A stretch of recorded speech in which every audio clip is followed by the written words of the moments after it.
Bago po ang lahat, mapagpalang araw po sa ating lahat. At kung bago ka pa lamang sa aking channel, baka pwede subscribe, like, share, comment. At huwag natin kalimutan suportahan ang ating Kalinga Prab Kuya Val Santos Matubang. Cap-ated ni Dara lagi daw nahihilo, Dara nag-alala sa Cap-ated. Kaya napasugod si Kalinga Prab sa bahay nila Dara at isinama ito para magpa-check up.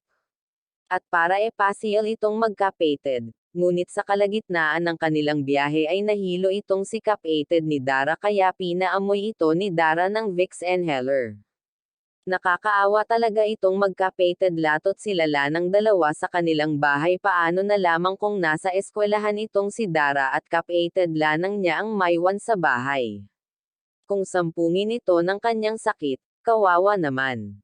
Kaya labis talaga ang pag-aaruga nitong si Dara sa kanyang kapatid, mga kakelenggap.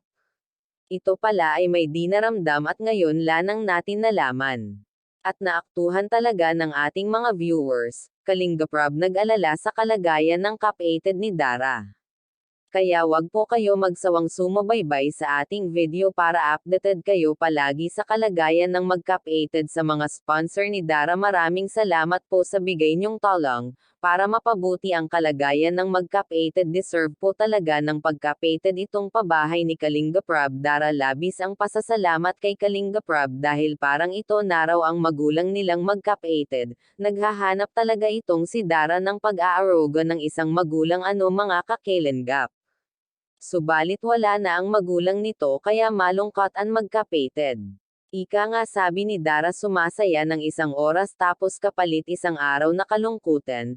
Dara, napakatalino talaga mag-isip, napakadsipag ng ating Chinita girl, dahil nagagampanan niya lahat bilang isang magulang sa kanyang Cap-ated. Sana po wag kayo magsawang manood sa king video para sa susunod na magaganap sa ating Chinita girl. Wag din po natin kalimutan ang Team Kalenggap. Hanggang sa muli po, maraming salamat sa inyo mga solid kong manunood. God bless us all.